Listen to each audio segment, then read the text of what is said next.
আজকের বিষয়ের উপর আলোচনা করার জন্যে দেশের একজন ইসলামিক চিন্তাবিদ ও গবেষক উপস্থিত হয়েছেন। শুরুতে আমি তাকে পরিচয় করিয়ে দিচ্ছি। তিনি হচ্ছেন চট্টগ্রাম হালিশহর আবু বকর রাদিয়াল্লাহু তাআলা আনহু জামে মসজিদের সম্মানিত খতিব জনাব মাওলানা খালেদ আনসারী। আসসালামু আলাইকুম ওয়া রাহমাতুল্লাহি ওয়া বারাকাতুহু। ওয়া আলাইকুম আসসালাম ওয়া রাহমাতুল্লাহি ওয়া বারাকাতুহু। মাহে রমজানের রহমত, মাগফিরাত, নাজাতের মাস হচ্ছে মাহে রমজান। হযরত আদম আলাইহিসসালাতু ওয়াসসালাম থেকে শুরু করে হযরত ঈসা আলাইহিসসালাতু ওয়াসসালাম পর্যন্ত যত নবী রসুল এসছেন সকলের উপর এ রোজা ফরজ ছিল। কিন্তু আমাদের রোজা আর তাদের রোজার মধ্যে পার্থক্য রয়েছে। রোজা কখন রাখা হবে, সময়সীমা তা কোনো নির্ধারিত ছিল না। হিজরি ২য় সালে আমাদের উপরে আল্লাহ পাক রব্বুল আলামিন ধারাবাহিকভাবে ১ মাস রোজা রাখার বিধান নাজিল করেছেন। আল্লাহ পাক রব্বুল আলামিন পবিত্র কুরআনুল কারীমে ইরশাদ করেছেন, ইয়া আইয়ুহাল্লাযীনা আমানু কুতিবা আলাইকুমুস সিয়াম কামা কুতিবা আলাল্লাযীনা মিন ক্বাবলিকুম লাআল্লাকুম তাত্তাকুন। হে ঈমানদারগণ, তোমাদের উপর রোজা ফরজ করা হয়েছে যেমনি ফরজ করা হয়েছিল তোমাদের পূর্ববর্তীদের উপর।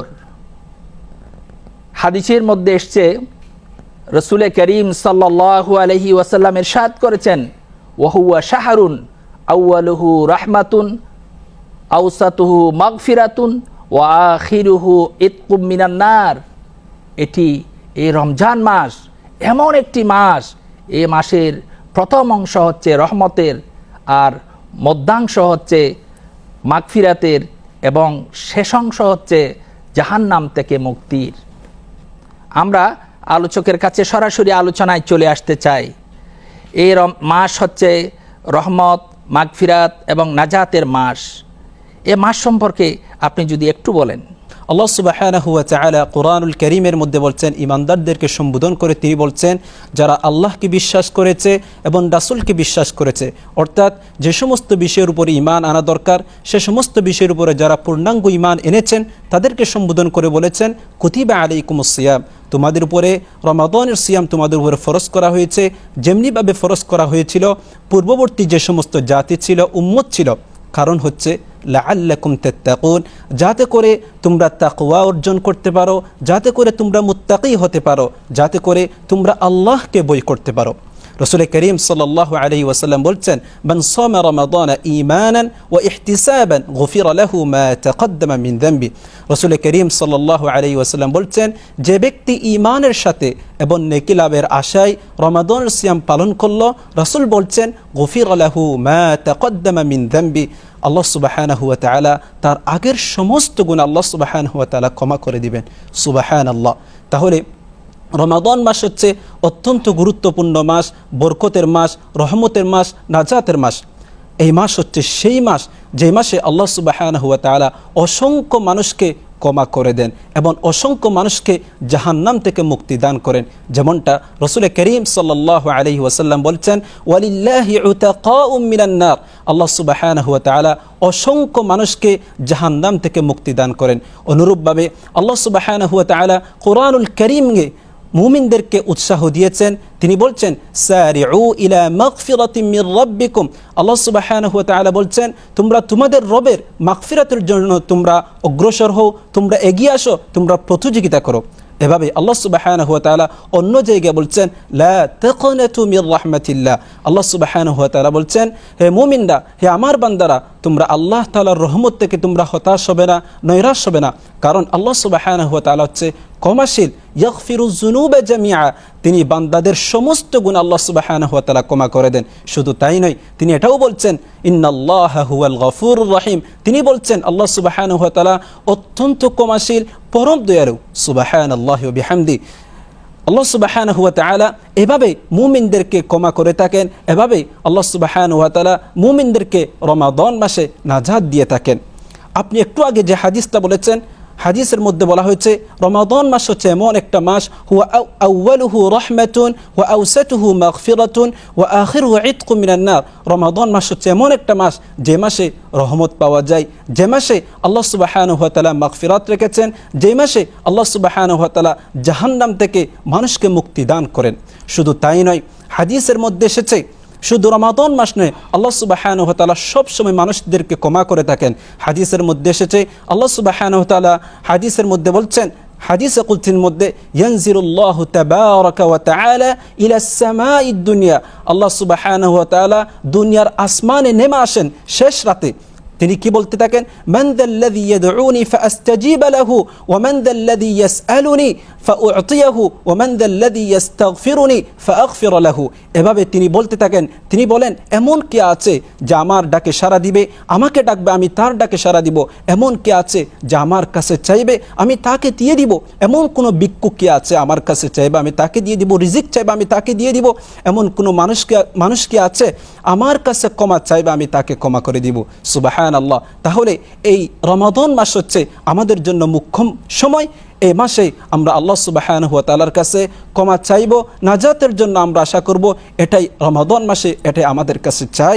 অবশ্যই প্রত্যেকটা মুমিন চাই রমাদান মাসে মাগফিরাতের জন্য, রহমতের জন্য এবং জাহান্নাম থেকে মুক্তি পাওয়ার জন্য প্রত্যেকে চাই। রাসূল করিম সাল্লাল্লাহু আলাইহি ওয়াসাল্লাম ইরশাদ করেছেন, আসসিয়ামু জুন্নাতুন, রোজা হচ্ছে ঢাল স্বরূপ। এখানে ঢাল বলার কারণ হচ্ছে, ঢাল যেমন যুদ্ধের ময়দানে যুদ্ধের বল্লম তলোয়ার থেকে মানুষকে হেফাজত করে, তেমনি এই রোজাও আমাদেরকে বিভিন্ন গুনার কাজ থেকে এবং অশ্লীল কাজ থেকে এবং জাহান্নাম থেকে আমাদেরকে ঢাল স্বরূপে এই রোজা। তাহলে রোজা একটি গুরুত্বপূর্ণ বিষয়। তাহলে এই রোজার গুরুত্ব কি আপনি যদি একটু বলেন। রমাদানের গুরুত্ব যদি আমরা বলতে যাই তাহলে আমাদেরকে সরাসরি কোরআনুল কারীমে চলে যেতে হয়। আল্লাহ সুবহানাহু ওয়া তাআলা কোরআনুল কারীমের মধ্যে বলছেন, শাহরু রমাদানাল্লাযী উনজিলা ফীহিল কুরআন, এই মাস হচ্ছে সেই মাস যে মাসে আল্লাহ সুবহানাহু ওয়া তাআলা মহাগ্রন্থ আল কোরআন আল্লাহ সুবহানাহু ওয়া তাআলা অবতীর্ণ করেছেন। তাহলে যে মাসে আল্লাহ সুবহানাহু ওয়া তাআলা কোরআন অবতীর্ণ করেন সেই মাস কতটা গুরুত্বপূর্ণ হতে পারে। শুধু তাই নয়, হাদিসে কুদসির মধ্যে আল্লাহ সুবহানাহু ওয়া তাআলা বলছেন, রাসূল করিম সাল্লাল্লাহু আলাইহি ওয়াসাল্লাম বর্ণনা করছেন, আস-সাওমু লি ওয়া আনা আজজি বিহি, আল্লাহ সুবহানাহু ওয়া তাআলা বলছেন এই মাস হচ্ছে আমার মাস, ওয়া আনা আজজি বিহি, এর প্রতিদান আমি নিজেই দিয়ে থাকি। তাহলে কতটা গুরুত্বপূর্ণ হতে পারে। আমরা যদি আরও দেখি হাদিসের মধ্যে রাসূল করিম সাল্লাল্লাহু আলাইহি ওয়াসাল্লাম স্পষ্ট করে বলেছেন, আল্লাহ সুবহানাহু ওয়া তাআলা শুধুমাত্র যখন রমাদান মাস আসে তখন তিনি উর্দু জগতে কিছু প্রস্তুতি নিয়ে থাকেন। আমরা যদি পয়েন্ট আকারে বলি তাহলে আমাদের জন্য জানা খুব সহজ হয়।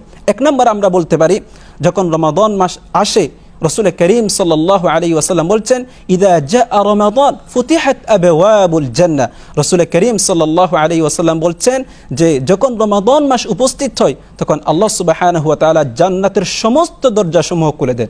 সুবহানাল্লাহ। শুধু তাই নয়, জান্নাতের দরজা যেভাবে খুলে দেন অনুরূপভাবে আল্লাহ সুবহানাহু ওয়া তাআলা জাহান্নামের সমস্ত দরজাগুলো বন্ধ করে দেন। এভাবে এবং ওয়াসুলসিলাতিশ শায়াতিন, এবং সমস্ত দুষ্কৃত যে সমস্ত শয়তান আছে তাদেরকে বন্দী করে ফেলেন, তাদেরকে বেঁধে ফেলেন। এবং অন্য হাদিসের মধ্যে এসেছে, ইযা জাআ রমাদান ফুতিহাত আবওয়াবুর রাহমা, যখন রমাদান মাস উপস্থিত হয় আল্লাহ সুবহানাহু ওয়া তাআলা রহমতের সমস্ত দরজাসমূহ খুলে দেন। শুধু তাই নয়, এভাবে আল্লাহ সুবহানাহু ওয়া তাআলা কিছু ফেরেশতাদেরকে তিনি নিযুক্ত করেন ঘোষক হিসাবে। তারা বলতে থাকেন যে ইয়া বাগিল খাইরি আকবিল ওয়া ইয়া বাগিশ শাররি আকসির। তিনি এভাবে বলতে থাকেন, ফেরেশতারা বলতে থাকে, তারা বলেন, হে কল্যাণ অন্বেষণকারী তোমরা অগ্রসর হও, আকবিল ওয়া ইয়া বাগিশ শাররি, হে যারা পাপের মধ্যে জড়িত হয়ে যাচ্ছ, যারা পাপ কাজে তোমরা যাচ্ছ, আকসির তোমরা থেমে যাও। এভাবে আল্লাহ সুবহানাহু ওয়া তাআলা উর্দু জগতে এই প্রস্তুতিগুলো নিয়ে থাকেন। তাহলে রমাদান আমাদের জন্য কতটা গুরুত্বপূর্ণ, আমাদেরকে অবশ্যই রমাদানকে মূল্যায়ন করতে হবে, আমাদেরকে যথাযথভাবে মূল্যায়ন করার চেষ্টা করতে হবে। আমরা আপনার কাছে আরেকটি বিষয় জানতে চাইব, এই রমজান মাস হচ্ছে গুরুত্বপূর্ণ মাস। এই রমজান মাস থেকে আমরা কি শিক্ষা নিতে পারি আপনি যদি একটু বলেন। আল্লাহ সুবহানাহু ওয়া তাআলা আমাদেরকে অনেক ইবাদত দিয়েছেন, তার মধ্যে সবচেয়ে গুরুত্বপূর্ণ ইবাদত হচ্ছে এ রমাদান। এ রমাদানের সিয়াম আমাদেরকে প্রত্যেককে আদায় করতে হবে। এ রমাদানের শিক্ষা যদি আমরা নিতে না পারি, তাহলে আমাদের রমাদানের যে উদ্দেশ্য, যে মাকসাদ, সেটা সাধিত হবে না। তাহলে রমাদান যে শিক্ষাগুলো আমরা নিতে পারি, সর্বপ্রথম আমরা বলতে পারি এ রমাদান থেকে আমরা আত্মশুদ্ধিটা নিতে পারি। আরবিতে বলা হয় তাজকিয়াতুন নাফস, অর্থাৎ নিজকে পরিশুদ্ধ করা, নিজের কলবটাকে সাফ করে ফেলা। আমাদের শরীরে যেমনটা আবর্জনা হয় আমরা পানি দিয়ে সেটা মুছে ফেলি, সেটা ধুয়ে ফেলি, অনুরূপভাবে আমাদের শরীরের ভেতরেও কিছু ময়লা আবর্জনা হয়, সেটা আমাদেরকে পরিষ্কার করতে হবে আল্লাহ তাআলার ইবাদতের মাধ্যমে।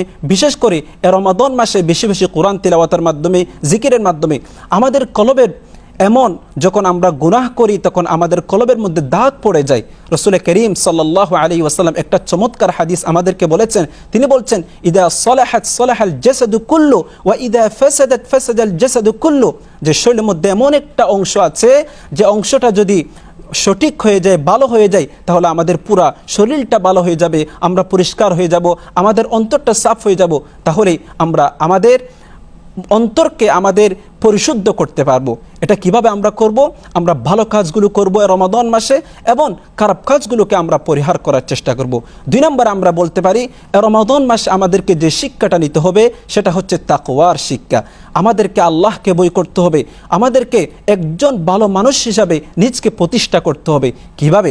আমরা সকাল থেকে সন্ধ্যা পর্যন্ত আমাদের খিদা লাগছে, ক্ষুধা লাগছে, এরপর আমরা খাচ্ছি না, কারণ হচ্ছে আল্লাহ সুবহানাহু ওয়া তাআলা আমাদেরকে পর্যবেক্ষণ করছেন, আমাদেরকে দেখছেন এ বইয়ে। অনুরূপভাবে প্রতিনিয়ত তাকওয়া আমাদেরকে এটাই শিক্ষা দেয় যে আমি গুনাহ করতে পারি না, আমি কখনো পাপ কাজে আমি লিপ্ত হতে পারি না, কারণ হচ্ছে আল্লাহ সুবহানাহু ওয়া তাআলা আমাকে দেখছেন। 3 নম্বর আমরা বলতে পারি আমাদেরকে কোরআনের শিক্ষা আমাদেরকে দেয়। কিভাবে?